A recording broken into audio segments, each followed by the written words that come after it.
he had a little small house. Me and my sisters all had to share a room, and I had to sleep on the floor. And they were all in the beds, or in the bunk beds, and I was sleeping on the floor, and I heard something outside the window. I didn't know what it was. I pulled the curtain back and put my face to the window, and I was face to face with, I don't know if it was a young Bigfoot or a big one. I was, one pane glass away from a Bigfoot, and at the time I didn't know anything about Bigfoots, and I thought it was a werewolf, and I screamed and hollered and jumped back and woke up my sisters and told them what I screaming about what I'd seen, and I saw what I saw at the foot of Pine Mountain.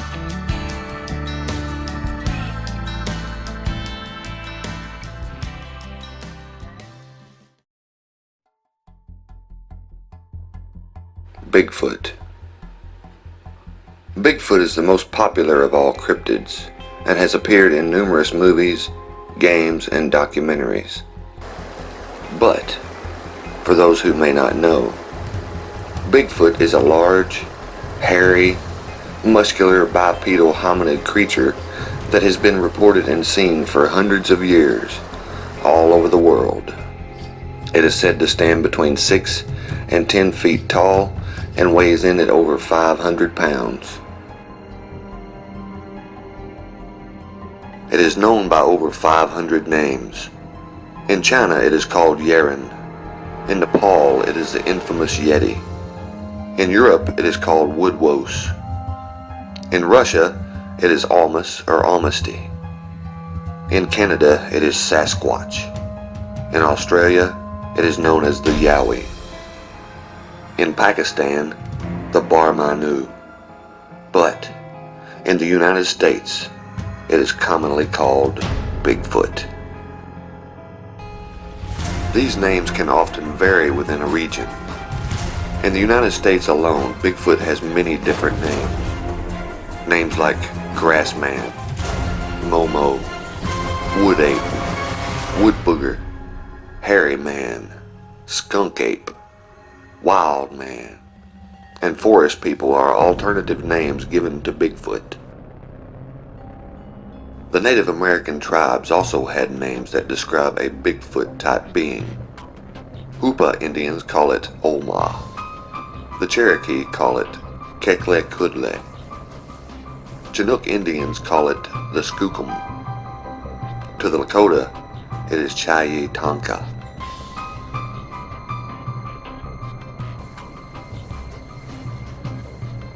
Recent polls indicate that between 30 and 50% of Americans believe in the possible existence of Bigfoot.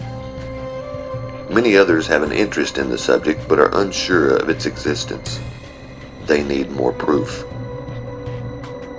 Research of Bigfoot continues, and the number of witnesses continues to grow. The evidence continues to mount.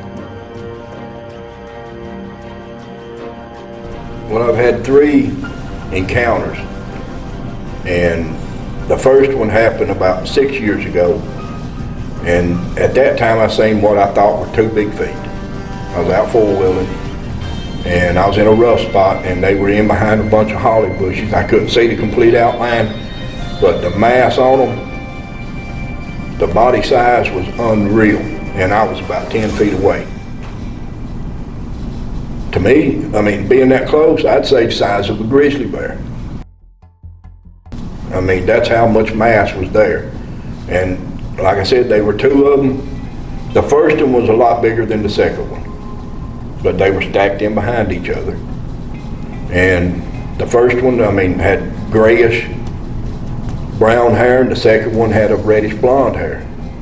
After I went by them, and I stopped and turned around to see if I could get another look at them, and whatever was there was gone.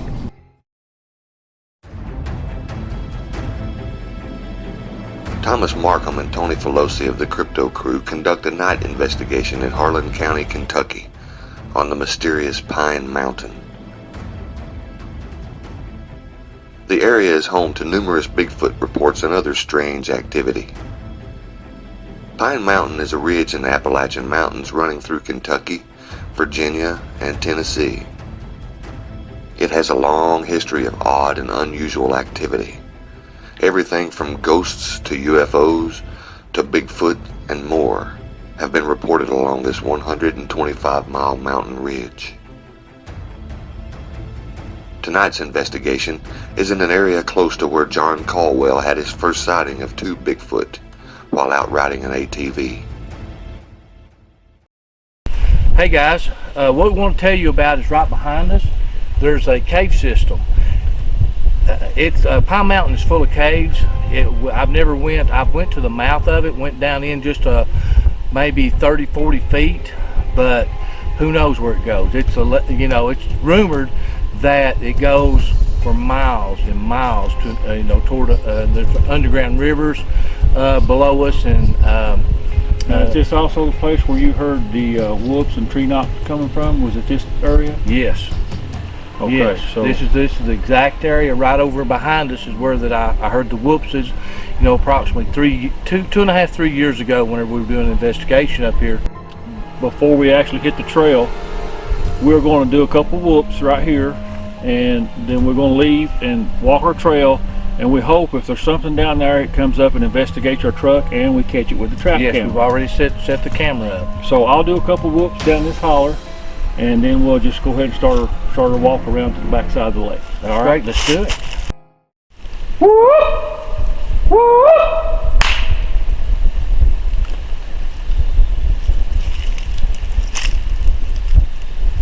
And the things with whoops, this is not necessarily you're looking for a reply, but it's been my experience that a whoop will bring them to you. They'll come and see what it is, what's making the noise. Thomas and Tony start their trek to the back side of the lake. The temperature has dropped, but there is very little wind. The conditions, although chilly, should make it a good night to investigate. We will check back with them a little bit later. The second time I had the encounter was my mom had just come from church one night. Church had just released, and every dog, and I'm talking every dog in the neighborhood, was screaming like they was looking at something. And I told Mom, I said, there's something out there. I said, I'm gonna walk outside and see. And by the time I walked out on the front porch, I mean, the dogs was barking. I heard something. When I first heard it, I thought it was human. It made a whooping sound like whoop, but it was loud.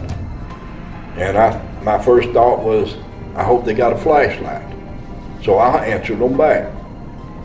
Did the same call back to them, well, it answered again. But this time it was louder. And you could actually, it was like standing in front of a speaker. You could feel it vibrate through your chest. And I answered, then I realized what it was I was possibly had heard. And I whooped again and hit and moved farther to the right in the mountains. But how far away from you was it? As bird flies, the first time I heard it that night, maybe 500 yards.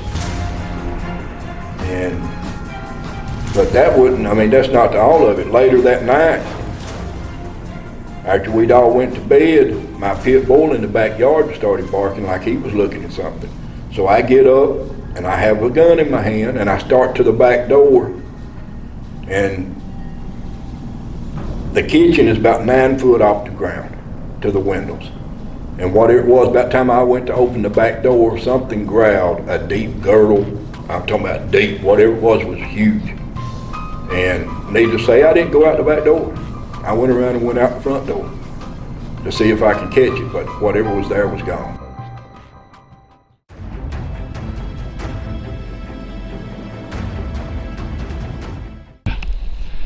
Oh yeah. Well, how about we do a whoop here, Tony? Let's do it. Okay. Whoop! Whoop!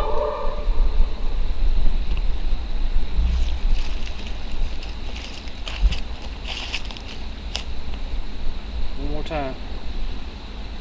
Whoop! Whoop!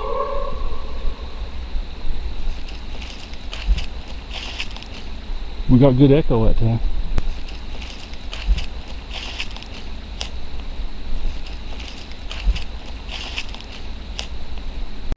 you hear that?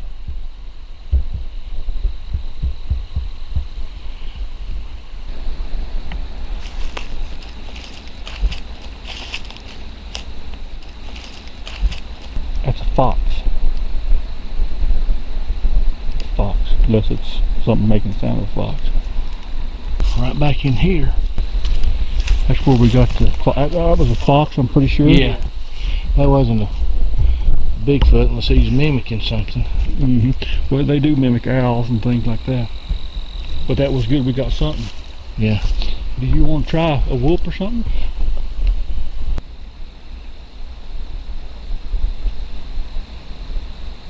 Whoop. Whoop. Whoop.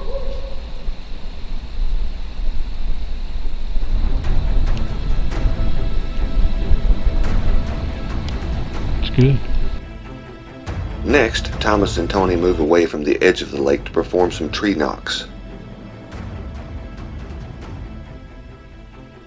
Tree knocks, also known as wood knocks, are commonly thought to be a communication behavior among Bigfoot. The general consensus seems to be that wood knocks serve as a location or warning technique for Bigfoot. While we may not know the exact meaning of wood knocks, we know that many investigators have used them for years with some success. So what we're going to do, we're getting some good echo here, so we'll do us a couple of small tree knocks and see if we can get anything. You never know.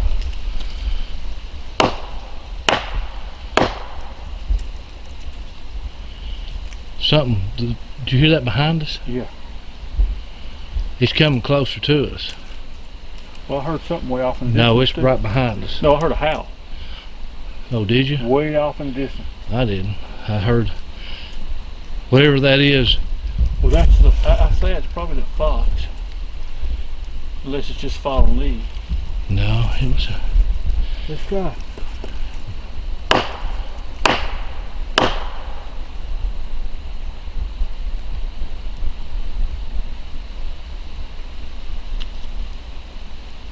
Are we ready?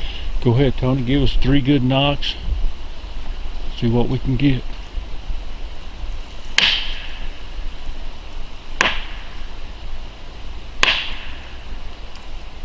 Good echo. Hey, Tony. Yes. Sometimes another effective thing is hand claps. Give us about like 3 quick hand claps. Sure. And go ahead when you're ready.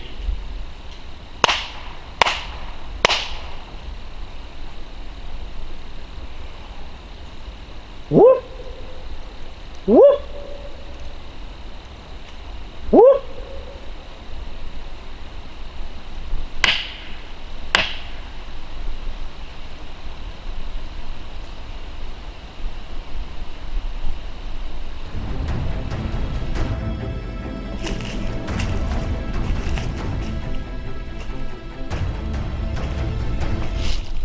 The night investigation is coming to an end.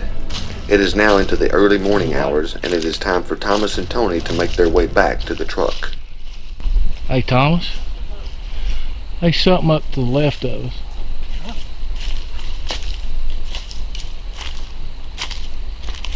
You know, when you get one of them, and see, guys, we do a lot of different things, you know, besides Bigfoot. We do a lot of paranormal investigations.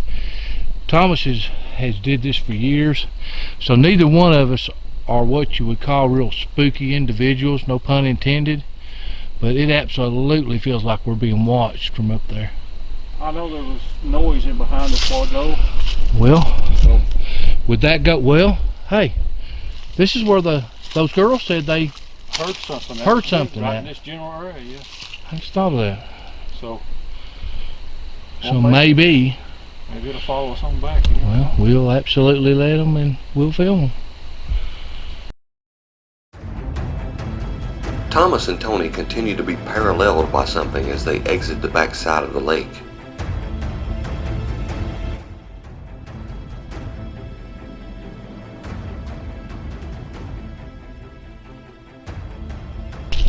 Did you hear that? Yeah, I heard that big knock. Is that what you heard? It's over here to the left. Well, no, I heard something way back there. I know, but there was Something shuffling over here. like a squeal.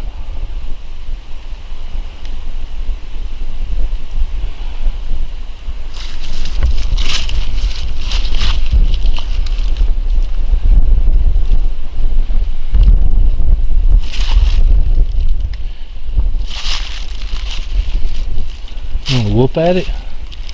Whoop.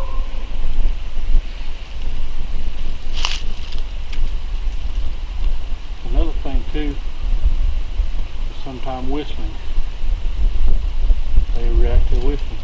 So I'll just whistle a little bit. Fine.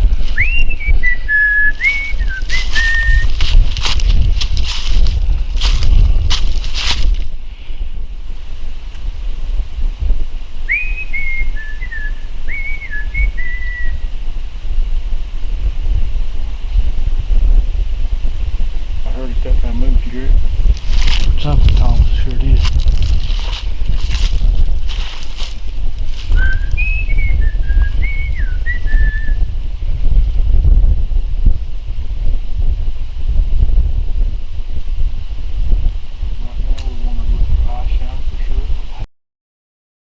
It was at this point that whatever was stalking the team stopped and no longer followed them. Thomas and Tony continued to make their way back to the truck. They stopped periodically along the way to make calls and talk about the area, Bigfoot, and UFOs. Do you mean to tell me that Bigfoot does not beam up? Not in my opinion, no. I don't think he pilots. Now there is a possibility that extraterrestrials monitor Bigfoot for whatever reason, but I don't think they are directly connected. So we I think it's coincidental that you get UFO sightings and Bigfoot sightings roughly in the same areas. Maybe there's something that attracts both of them to the same area. Could it be ley lines? Could it be rock formations or whatever, the rock content, what they're made of? Is that something that Bigfoot goes to? Is that something UFOs go to? Maybe. That's a good explanation. So, I know a lot of people want to say that they're connected and Bigfoot flies UFOs and they've seen Bigfoot get in UFOs, and that's not been my experience. I've seen UFOs, but I've also seen Bigfoot, but I've never seen the two connect together or communicate with one another, or nothing that I could ever see of. So, all right. Tony, tell us what you thought about tonight. It was a good time. We heard a howl. We can't say for sure it's Bigfoot. We can't say that it's not, because it was right after we did some wood knocks and whoops. We also heard something that kind of paralleled us in the woods, which matches up with the two young ladies' stories that we got whenever we first came in here. They come in here a lot and fish and camp and things, so they spend quite a bit of time in this area, and they're not afraid of it. So it wasn't like it was just some lone hiker that had never been here before that had wandered through and said, "Oh, they're locals." So they're locals. Yeah, they weren't. So they know what's here and what's not. Right. And so that kind of matched up with their story. We didn't see anything. We heard what? We heard some what we thought was a howl way off. Right. We heard what we think might have been a fox, but right. And then something followed us back around the side of the lake, right where these girls said that they experienced that. So exactly. So we caught some evidence, but the area is ideal for Bigfoot. It's a remote area. Yeah. There's water. There's food sources. You're bordering a state forest right here that's over 4,000 acres. That's a lot of territory. Yeah, and that's not counting the other lands like heritage land owns a bunch. The forestry owns a bunch. There's not very many houses for miles and miles. If we go out and hit the main road and turn right, it's 12 miles to the nearest main road. Okay, so basically we're in the middle of nowhere. Yes, we are literally in the middle of nowhere. If you find this and you've never seen us again, That could be why. Yeah, you'll find a camera with dead batteries, so if you find it, you can have it. But do watch the film and see what happened Tell to our us. story. Yeah. But we're going to go ahead and close it out tonight. The wind is kind of picking up. You probably hear it on the camera. The temperatures have dropped a little bit, and we're kind of wore down a little bit because you know Tony worked most of the day and I ate most of the day. So well, it's steep too. It's not an easy walk in the park. No, it's not something that, and you know, we're not saying that if you're not straining or climbing straight up and down that you're not Bigfooting. But it just happens. That's just part of where we live at. It's very steep, and that's what we have to do in order to get out and do this research. And there's a lot of, where we was at, there's a lot of roots and rocks and stuff you could trip over, trip hazards, especially when it's nighttime. It's even more difficult. And one other thing, let's not forget we've had our trap camera set up, so who knows what might be on hit. We won't know till we get back home. But for right now, we're going to close it down. Next, we sat down with the Ohio Night Stalkers, who managed to capture some very interesting audio during a wild night of research. My name is Mike Miller with the Ohio Night Stalkers. Been researching Bigfoot probably 14 years. Got into it after a local news report that I scoffed at because I didn't think Bigfoot would be in Ohio, but through research and people I've met, finally leading this guy over here, I found that's not true. My name is Mike Feltner. I've been got into Bigfoot, being a Bigfoot researcher since 1999, and I've been doing it ever since. Yeah, it was October 11th, 2014. We went into this area in Adams County, Ohio. We did some daytime recon. Mike did some howls and stuff to see how the echo would be, and it was awesome. And weather didn't cooperate. We went into town and waited out about 4 or 5 hours of rain, and then we proceeded out into the area. Yes, and we got back to the area, and our first location was a bridge where we actually got a vocalization, and that's when our son Jordan said, "I think it's a howl."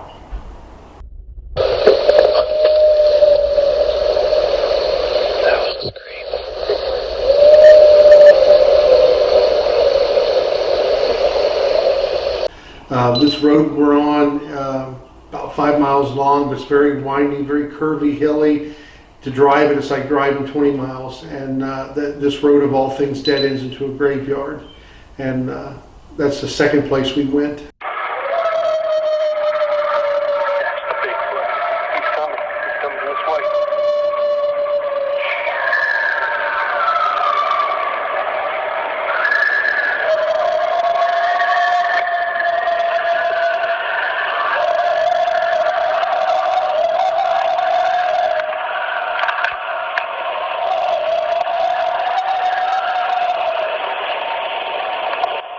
We could not believe what we got recording, and I've been doing this a long time, and I never heard vocalizations, and that was just unbelievable to hear that. Well, the night was far from over. Everything died down to the graveyard, and it's one way in, one way out. So we stopped at another like a little bridge area and set up right there.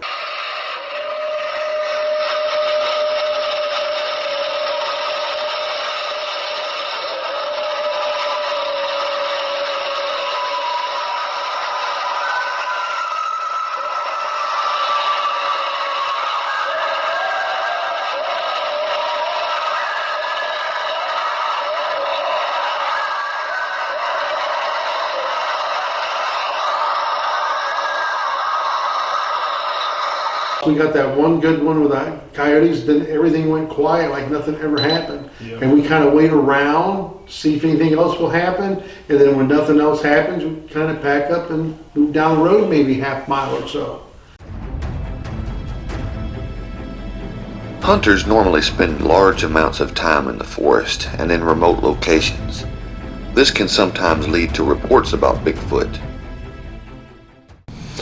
It was probably in between 96 and 98. I can't really remember the exact year, but it was in the mid to late 90s. A friend and myself were turkey hunting in southeast Kentucky in Bell County. This was an area that we had never been in before. We was always looking for places that would hold numbers of turkeys, and it was in mid to late April when turkey season opens. It was the first weekend of season, and we had been in the area the previous morning and hunted and had some success on some birds, and we decided that we would go back to that area the following day and try again. So we entered the area where we had been the day before. The birds were not as responsive as we had hoped, so we decided that later on in the morning that we would move and go into a different area where we had never been and see if we could locate some birds, mid-morning. So we drove my truck from a haul road off of a strip mine. I would guesstimate was 1.5 miles, 2 miles, till we got to the point where we couldn't drive any further. We got out and we started to walk. So we exited and left the truck, started walking on this old logging road. It was apparent that it had been many years that they had logged it, and that the scrub brush was up thick, and it was promising. So we walked and walked. We probably covered 1 mile till we came into an area where 3 roads had intersected into a small little holler. And as we got onto the road that kind of turned right, there was a mud hole, and right in the edge of the mud hole was a bare footprint. It was the foot with no boot, no sock, no nothing. And the detail in the mud was incredible. You could see the mud rolling up in between the toes of this track, and just one track, just in the edge of this mud hole. And there was no rhyme or reason why that track should have been that far in the woods. Why would someone be out there that far in the woods with no shoes on, no socks? It was why is this here? And you can only come to one possible other conclusion.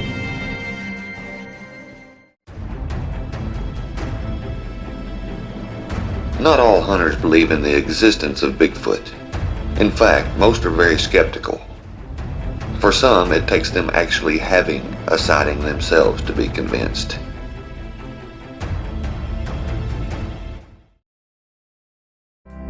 Quit my job down at the factory. Tomorrow I'm headed for Tennessee. The way life used to be, that's where it started for me. I'm gonna be a Tennessee boy again. That's where my heart has always been. When I cross that state line, I'm gonna leave the city behind and breathe the mountain air. Feel the sun. Bigfoot.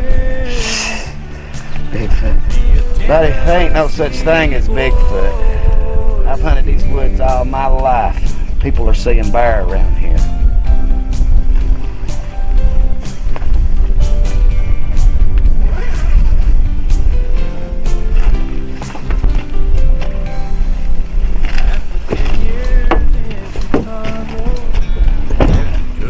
Now, if you'll excuse me, I do believe I got some hunting to do.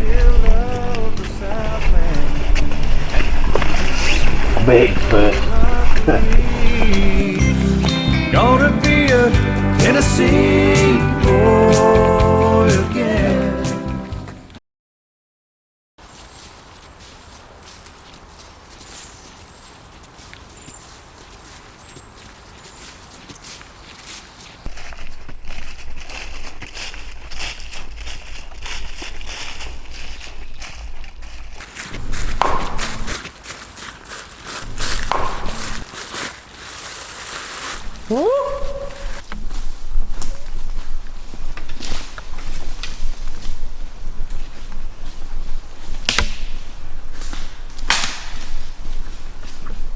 Oh my God!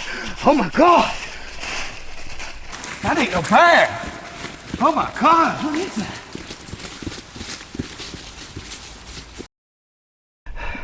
That wasn't no bear. What was that? What was that? That wasn't no bear. That wasn't no bear. What was that?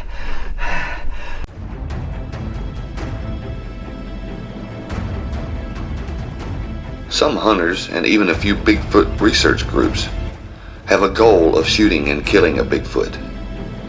They think this is the only way to prove Bigfoot's existence, but that may not be necessarily true.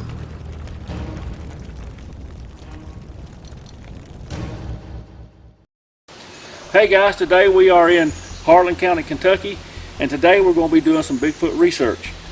Southeastern Kentucky has been a hotbed for Bigfoot activity for a long time now. Tony, tell us a little bit about this area. Well, Thomas, we are in the Pine Mountain range in Harlan County. Pine Mountain is a huge range of mountains that basically runs from one end of the county to the other end and beyond. It's really rugged in here. You have bear, you have turkey, you have deer, you have everything in here that it would take to support a large mammal. Water? Water, plenty of water. Lots of water. So you guys come with us and we're going to see if we can find some Bigfoot evidence today, and we're going to do some whoops and some wood knocks and just see what we can find. Okay guys, we are walking this trail and we have found what appears to be an old Bigfoot track. Tony, line that out for us where we can see it. This is your heel. Mm-hmm. Comes out, hands out. There's your toe indentions. You can see the big toe indention. And down. Just so happens a deer has stepped right in it. Stepped right in the track. But that, if you'll look right here, you pull that back. Get that. You see a toe indentation. You can see that. And I'm gonna put my foot beside it. And as you can see, it's about, we're a 12, or I think it might be a 13. So you're talking about 12, 13 inch track. And Tony, tell them what else we just run across back there. We run across a rattlesnake, and he sang, which I didn't hear him sing, and I'm glad I did. I heard him. Thomas heard him. Seen him. He saw him, and he got back in the. As the rattlesnake was going this way, I was going that way. But I just didn't want to disturb him because I was afraid he's going to have lunch, and I didn't want it to be me. And he was under a big clump of roots. Yeah. And that's one of the things while we talk about you need to wear proper footwear and things like that. You know, whenever you're looking around for tracks, I mean, he sang out, and Thomas heard him, but I did not hear the rattlesnake because I was focused on trying to find tracks. And the thing is too, where we're at, if you was to get bit by a rattlesnake, 3 hours. You're 3 hours. If the rescue squad knew where you were at, 3 hours. By the time that they got loaded up and got to you, at least 3 hours. So you're not going to get any medical attention quickly. Hey guys, we was out here looking around a little bit, and we have found. Actually, Tony spotted it. There's an unusual break there. It's a very small limb, but that's 8 foot. That's 8 foot off the ground. Point your stick to it there, Tony, where they can see it. Well, I'm 5'10". Okay, so there's what's that. So you got to figure something reach up that tall. And broke it off. I mean, that's. Now, what I want you to pay attention to is, I don't know if you can get that in the shot. That's grabbed and twisted. And if there was a wind came through here strong enough to do that, there's nothing else No. in the area that's broken like a straight line wind would do. And that tree is far too small for a bear to climb or anything like that. There ain't nothing. But So, see, if you'll look, see that, how that's grabbed and twisted? Yep. Just like that. That's grabbed it and snapped it like a marker. And this is very close to where we just found the track. And if you'll pay attention, look at so nobody doesn't say that we somehow did that. Look at the foliage. Yeah, that's been done. Few days. I'd say 4 or 5 days. Because it ain't even wilted up all the way yet. 4 or 5 days or a week. So maybe we're getting in. We found the one track. possible track, and then it was heading this way. So we got one and a possible break here. So we better just keep looking, I guess. And another thing, this is not on the main trail. No, this is off trail. We're off the trail probably 30, 40 yards. because it was a good looking spot, a little flat. So we got up in here and that's what we found. So we'll just keep looking.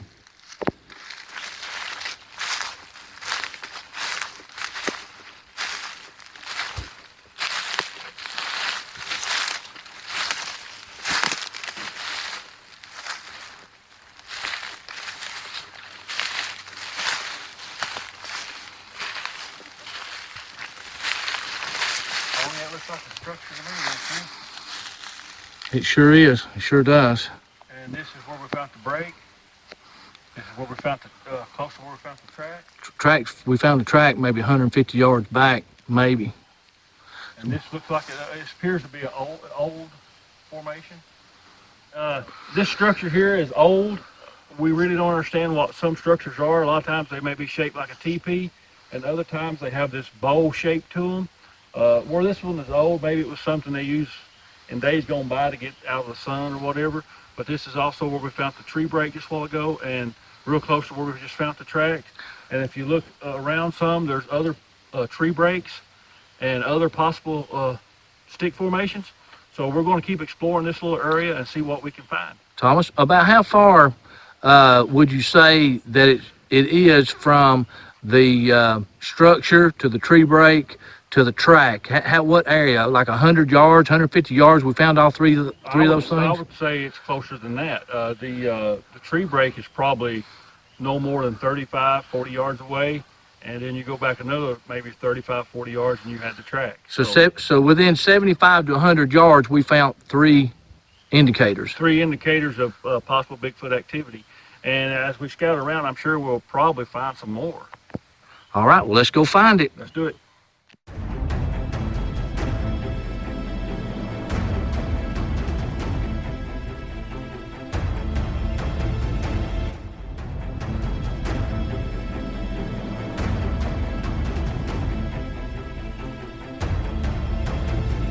Well, Thomas, we're on, as we talked earlier, Pine Mountain's full of cliffs, and it lends itself to, if somebody wanted to live in past times, it gave them shelter. There have been, we won't give the exact location, but some large, very large bones found, skulls, jaw bones, and other parts of skeleton that would, they guesstimate the size, probably they would have been 8 to 10 foot tall. Not only that have those been found, but other unusual artifacts in this general area. Not necessarily right here where we're at, but in this general area, there have been, and that's not the only skeleton that was found. I interviewed another fellow that when he was small, his dad had the skull.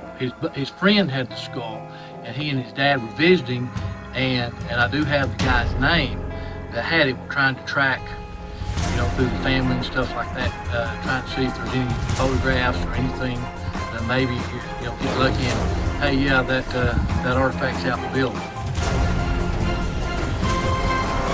I was telling my dad a little bit about the bone story, about the found bones and big jaw bones and stuff. And when he told me, he said when he was a boy, in a place called Mill Creek, which was across from where he lived, they had found large skulls and other bones, but skulls. Seemed like he said 3 or 4 complete skulls. And they brought them down to the local stores. This would have probably been in the 50s, and let's say around 50, from 55 to 60. These were found in the early to mid 60s, the ones I'm talking about. This would have been about that same time frame.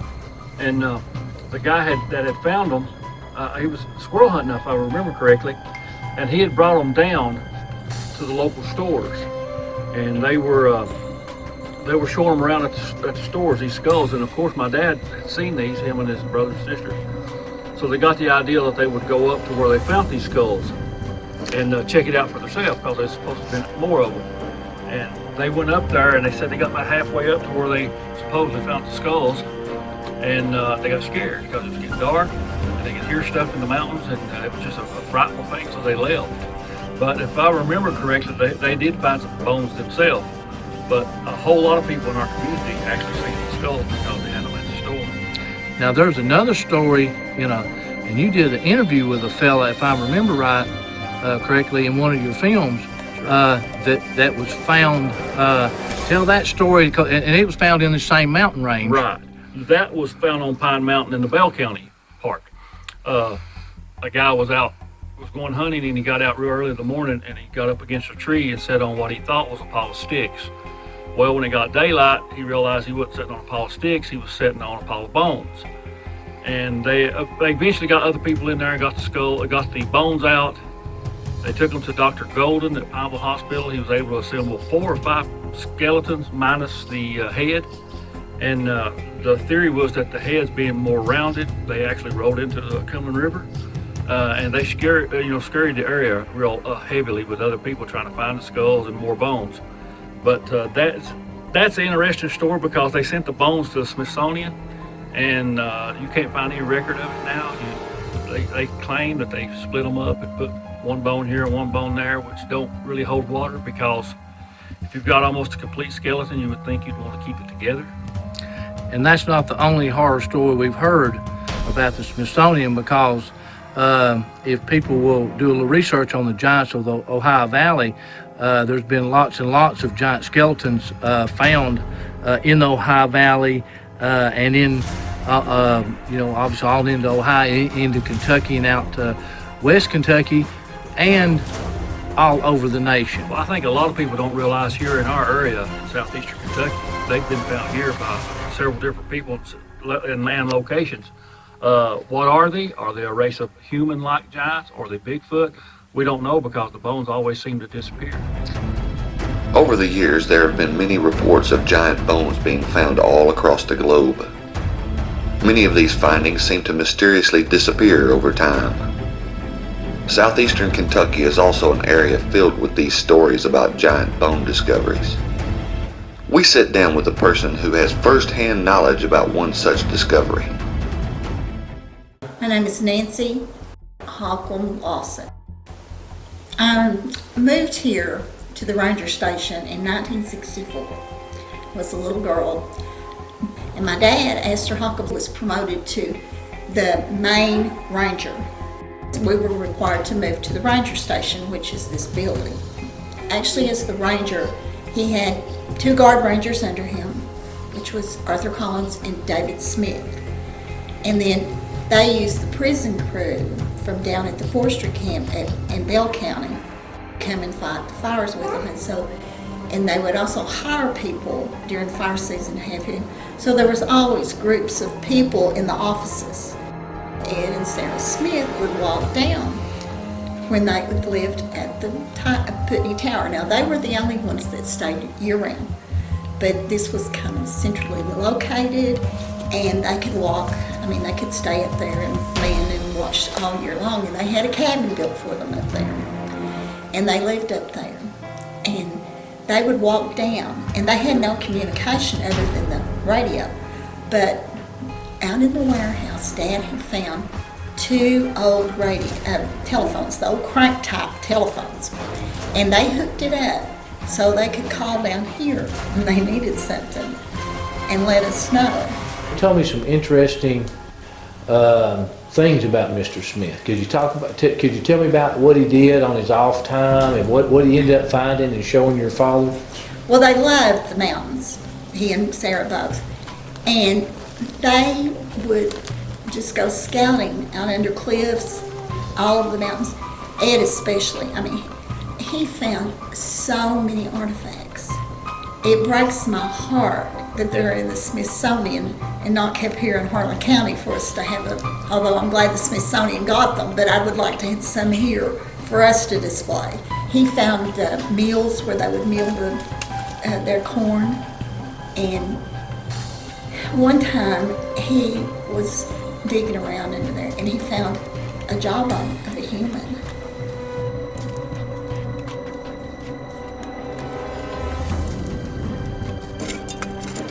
And he had it, and my dad was a big man. We were up there visiting, film. And I love to go because I love to look at all the artifacts. And he'd always take us up there and let us look at them and touch them. And they were just real sweet, the children. And Dad put that jawbone, fit it up like this, and literally it was probably 2 inches away on both sides of Dad. But it was way bigger than his head, you know. I mean, his own jawbone. And like I say, my dad was a big man. It was huge. And Dad was astounded too, you know, that something that big, you know, a person that big.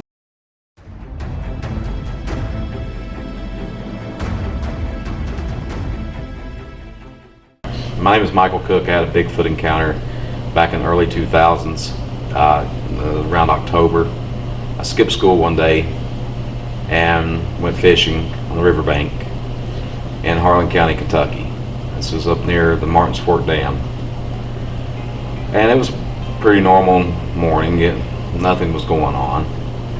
I kept on hearing some stuff happening over on the ridge, and I thought it might have been squirrels or deer, maybe an elk or something like that. And you know, nothing really crossed my mind about Bigfoot. I'd heard about Bigfoot here and there, but I thought it was just some fairy tale they made up. And I was standing there fishing, and this movement kept on going on, and when this happened, it sounded almost like somebody threw a vehicle off the ridge. It just heard this crashing and banging coming down the mountain, and as it come off the bank and hit the water, all I saw was a big ball of fur.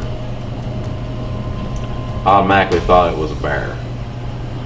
You know, so I'm laying my fishing pole down. I'm thinking, you know, this bear's gonna get out. It's not gonna be, you know, nice about this. Just fell in the river. So I lay my fishing pole down and start to ease back, and when I did, this thing stood up in the river and it held its arms up, and it wiped its eyes out, and it walked on over and got on the other side of the bank. And as it was standing there, it was shaking the water off just like you and I would, and maybe like a big dog. And I'm standing there watching this happen. I didn't know what it was. And this thing was about 8 foot tall, somewhere around 400 pounds, covered in its dark hair. It was almost black. It was dark brown or almost black. I get to my car knowing this thing's right behind me. It's chasing me down. And I get in the car, and it's just like a horror movie of some kind. I'm trying to start the car, can't even start the car. I'm dropping the keys and everything. And man, oh man, it wasn't even nowhere near me. It hadn't jumped across the river. It had already went up on the ridge.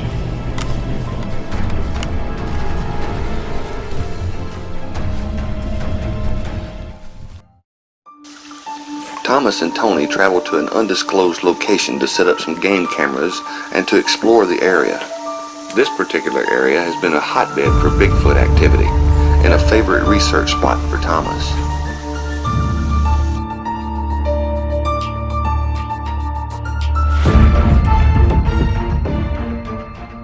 Hey guys, this is Thomas and Tony.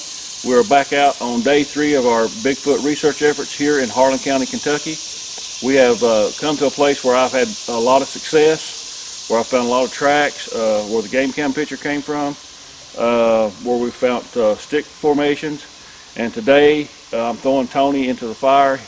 We're going to find stuff today. If we don't find stuff here, the Bigfoot have all died out. So I guarantee you we're going to find something today.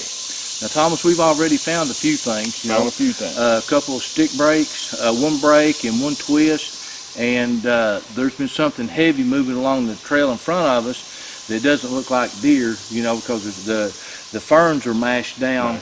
You know, unlike a deer track that just kind of make a little imprint.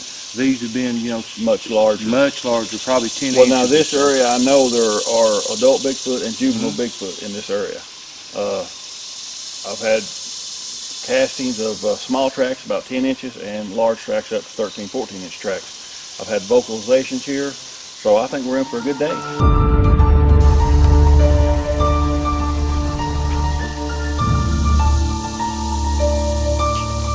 Okay guys, we found another piece of possible evidence.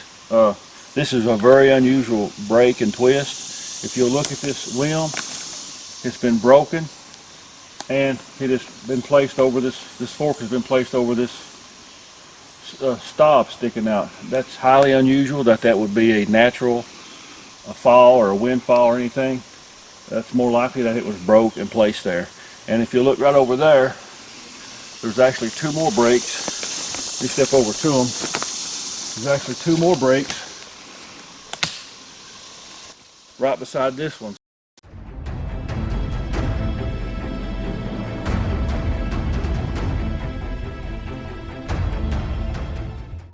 The last encounter that I had happened toward the end of April the 25th, 27th, somewhere through there.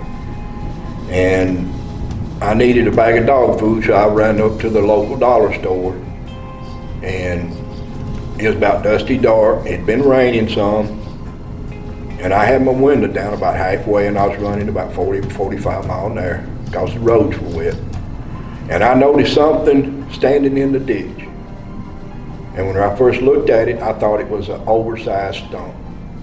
And I said, well, that's foolish. I mean, the state, would have to clean that out. But upon getting closer, I looked at it again. That was not a stump. That was about a 7.5, 8 foot tall, hairy man standing there. I mean, I could see the head. I could see the shoulders, and the shoulders was unreal. You've seen bodybuilders with deltoids up here? It was unreal. And I could see his buttocks, I could see his legs. And when I did an immediate turnaround to go back to see if it was still there, well, it was gone.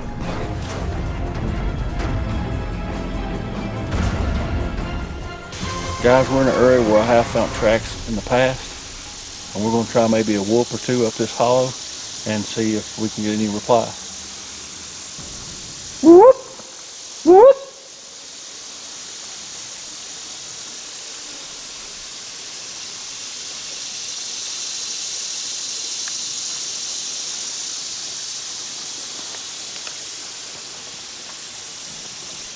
Another thing, guys, is sometimes Bigfoot will respond to hand claps. So I'm going to also do a couple hand claps after I get this spider off of me.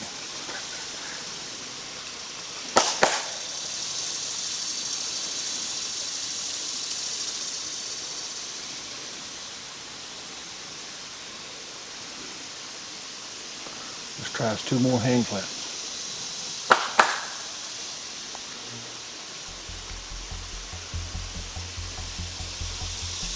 On around the mountain.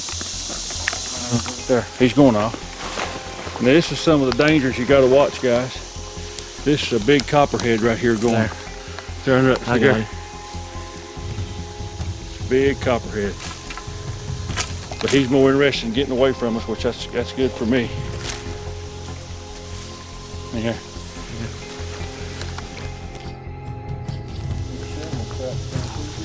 Okay guys, I'm gonna turn this around after the snake debacle. We have found an old track. Here, there it is, and there's the big toe. To the left of the leaf. The big toe is to the left of the leaf.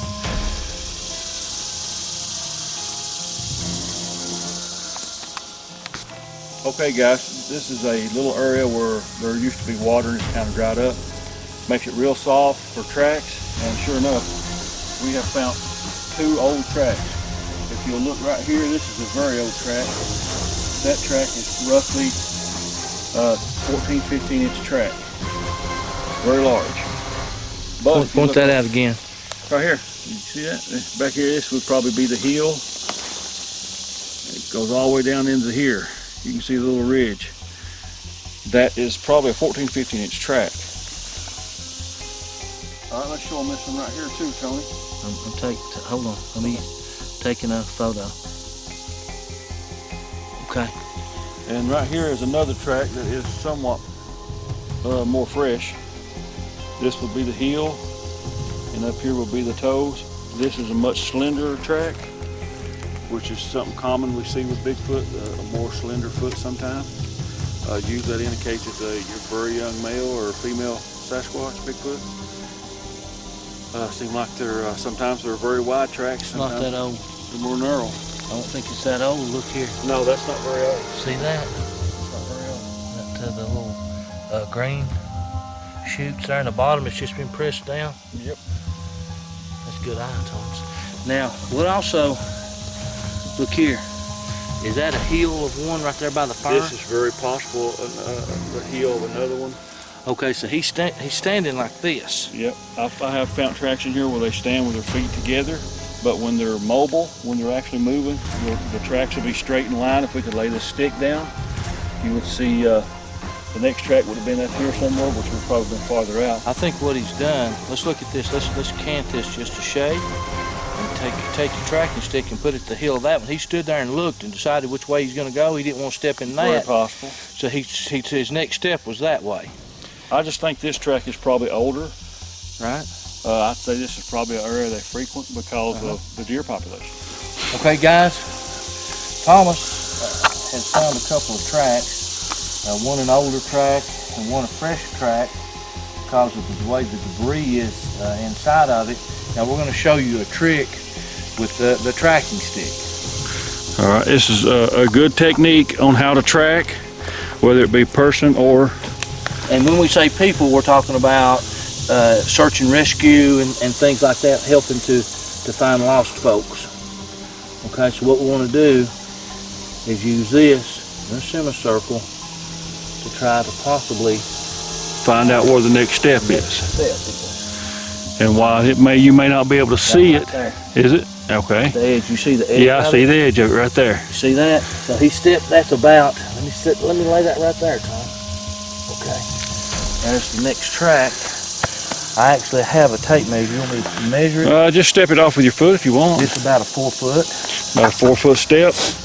But that's, using a tracking stick is a good way to... I'm sorry, go ahead. I said using a tracking stick is a good way to determine which way the creature went, or a person, or whatever you're looking for. Okay. Now, another thing that you guys need to notice is that I've learned in Bigfooting with Thomas is those tracks are in line. They're perfectly in line. Yep. Now I see another track. Okay. Okay. Let's now leave. We want to go to this track because we see the outer edge. Now we want to go to right here. You see this? I don't know whether it's a... I see it. Yeah, I see the track right there. Is that a deer? No, it's on out there, Tony. See it? Right out there to your left, right there. Yep, that's it. That's the next step. If there's something dug up a little bit right here, don't know if it's, I don't think that's a Bigfoot, but right here, if you'll look, we've got this. See, a deer's not going to really trample this down. Not that deep. I'm standing in this and I'm not making very much of an impression. Oh, goodness, I don't run up on that snake cousin. There's something in here. Okay. Okay, right here. See how we do the semicircle? You see this? Yep, another big one, yep. I don't know what that is yet, but still, there's a lot of push-up in there, ain't there? A lot of push-up. Something heavy's had to do it. But that's how you use a tracking stick to find out direction. See that? Yep. All right, Tony, let's set that camera up. I think this will be a prime location. Okay. We're going to set this game cam here, pointing back where we found those possible Bigfoot tracks. One thing to consider when you do set up a game cam, before you bring it out, of course, you want fresh batteries, but you want to make sure your IR lights and your lens is all clean. I cleaned these before I brought them. They will get dirty due to rain and just the dirt in the forest. But you want to make sure they're clean when you start out. And something else I like to do, if the way this is angled, it's kind of shooting up, and I don't like that. I'd rather for it to be shooting toward the ground. So I take a stick and just put in behind it to give it a little downward tilt. One last thing we want to do for a game cam we want to leave Bigfoot an apple or a deer or whatever might get it.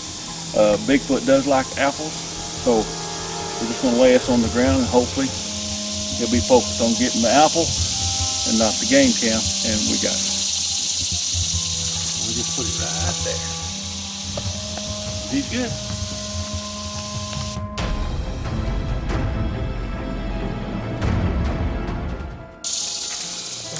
What have we found?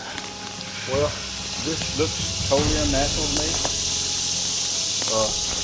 You can see it's pretty more slick under it. You've got an arch. You can see where it's been, there's spider web in here though. You can see where it's been wedged there. See how it's been kind of, that one's been pulled over and wedged. That's not natural. Right here. See this? This has been pulled over. This big one has. And it's wedged. And right here's some Bigfoot tracks. Some old Bigfoot tracks right here. See that track right there? Right here. This is an old Bigfoot track. It looks like possibly another one right here. Right there's another impression. And Bigfoot is known to make these archways. It might be beneficial for us to look and see if there's any kind of hair or anything on them.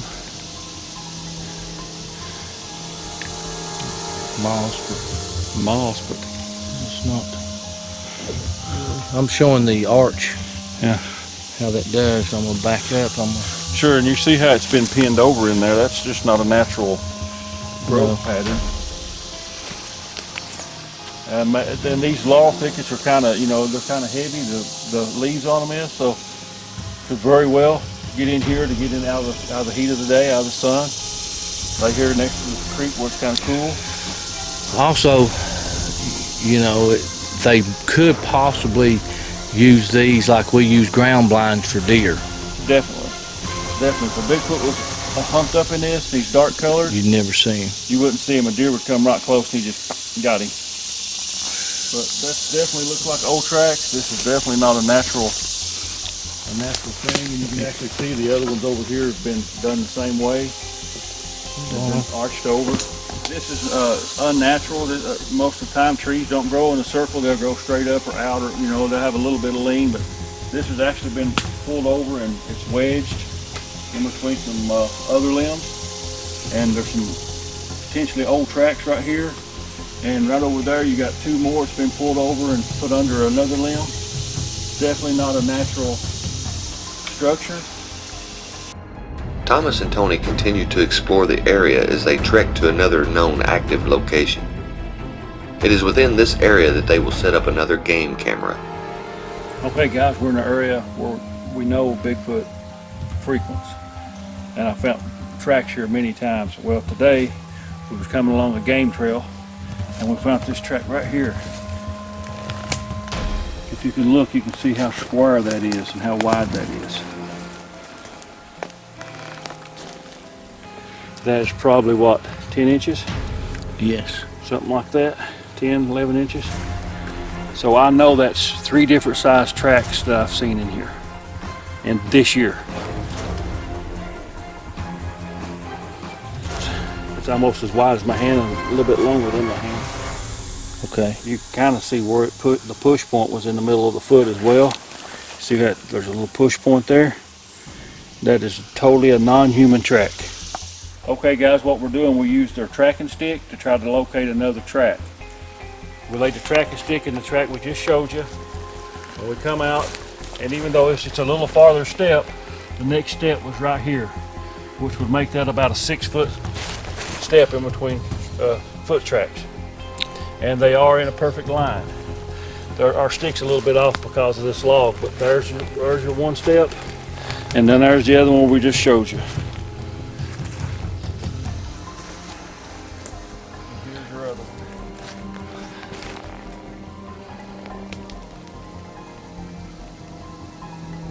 We found this track. Here's the toe. You come down, there's the heel. This is fresh. This is fresh. And that is probably close to a 20-inch track. It's very large. Very large. It's from the toe to the tip of the heel. That gives you some idea. That is a big track. That's huge. Good Lord. That's a large track. Man.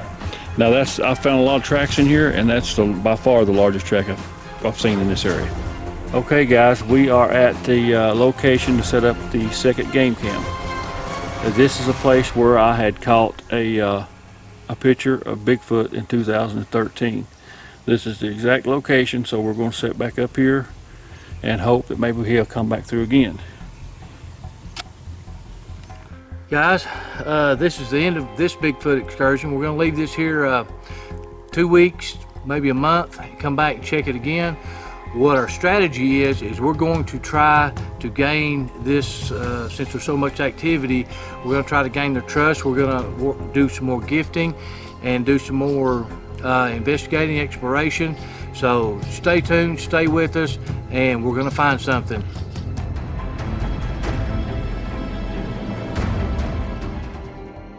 I had no reason to believe that Bigfoot existed. I had never seen evidence of that.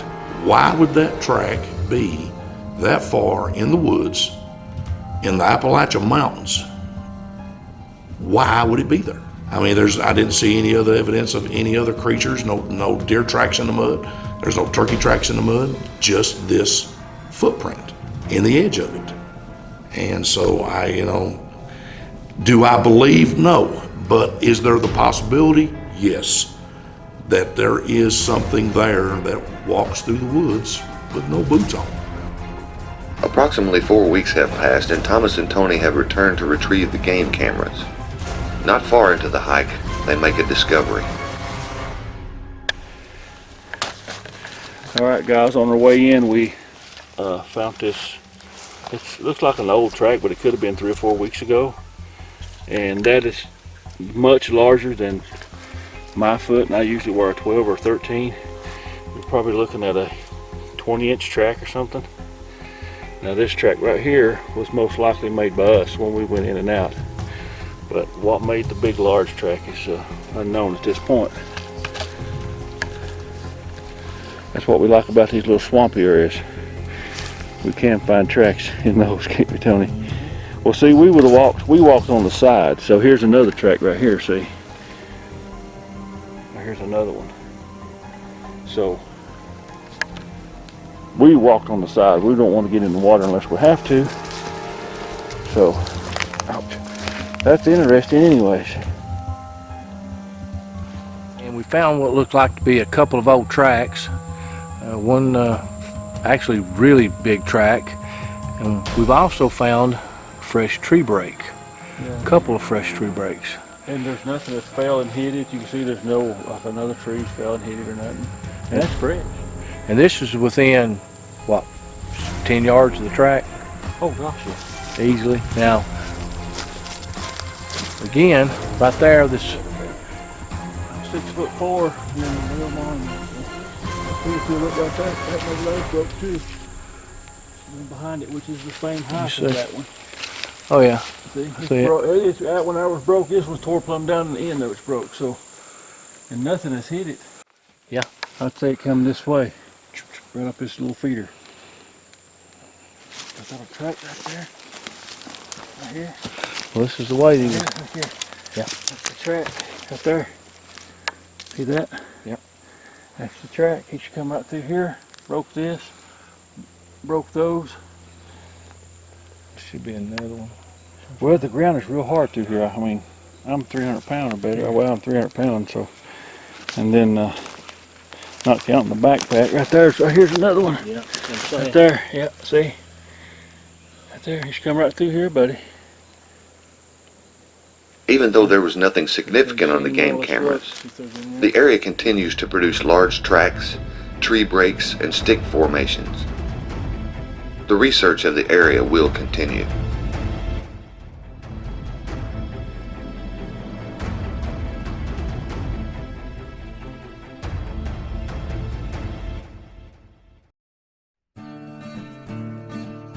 Canada is known for many things, one of which is its vast untouched wilderness.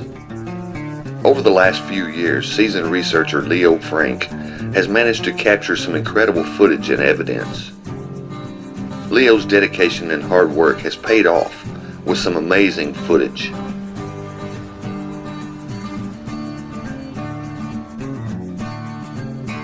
My name is Leo Frank, and I've been a Bigfoot researcher for 23 years. Over time and through the gifting technique, Leo has seemed to gain some level of trust within the group. The area that I'm researching in now is unique because I was asked to investigate after there was some trouble on the property as far as wood being knocked over, tracks being found, there's something banging on the house and on the wheelbarrow. I went to check it out, and the track was there was no question that it was a Sasquatch track. It wasn't an injured bear like they thought. I've been working the area for almost 5 years. It's been a very active area. For 4 years, I was sure that there was only one older adult male. Many things changed this spring after I crossed the river and found that he wasn't alone like I thought. On several occasions, Leo was able to capture vocals and wood knocks. So I'm just using my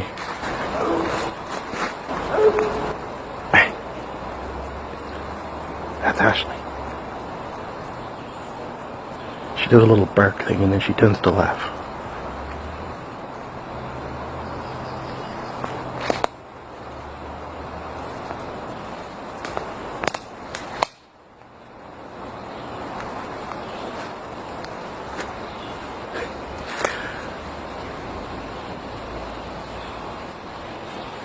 And we got a return from the right.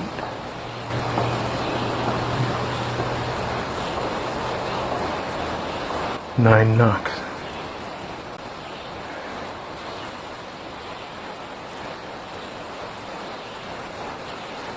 Anyway, this will give you a good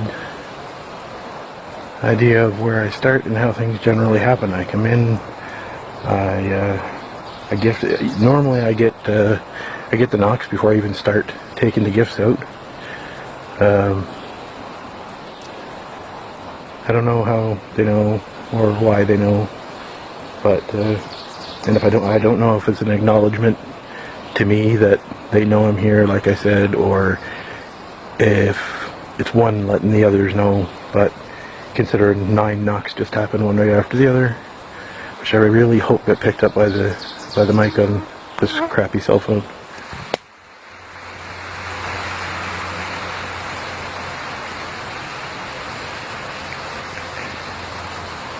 So, and here we go. There's 3 in a row. Okay, well, it's just been announced that they see me, or they're letting, one of them is letting the others know that I just dropped off some goodies. So, alright, I'm going to stop filming. And oh, and there's 2 more.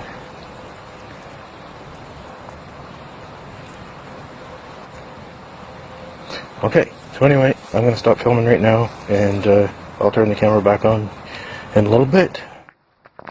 At the time this footage was shot, this young female Bigfoot was pregnant. She has since had her baby.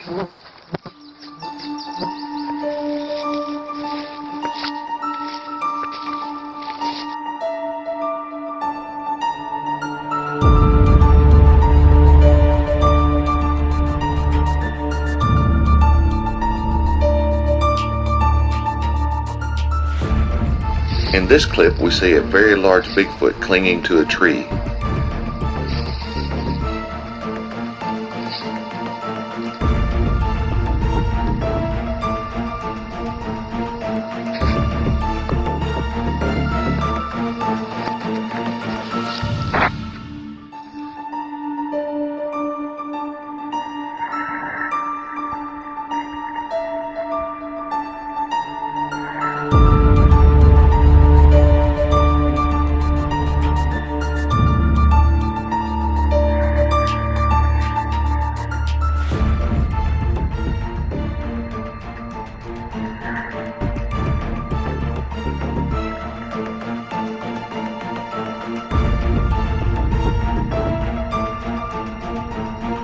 Leo Frank, with his patience and dedication, has possibly captured the most compelling video evidence since the 1967 Patterson footage.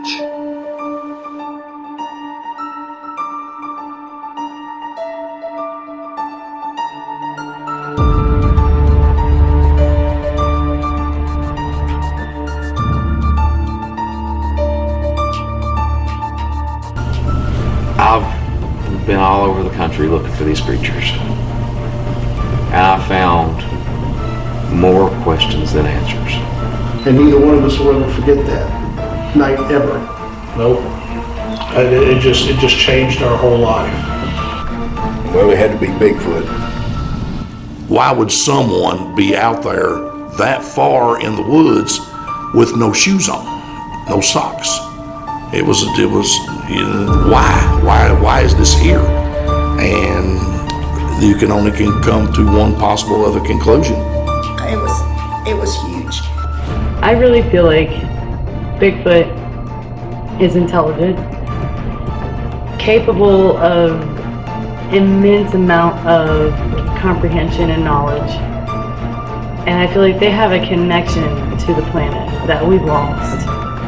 Anybody that thinks Bigfoot does not work, they need to come with us one time. Whether you call them Bigfoot, Sasquatch, forest people, or something else, they are here. They are real. They are out there.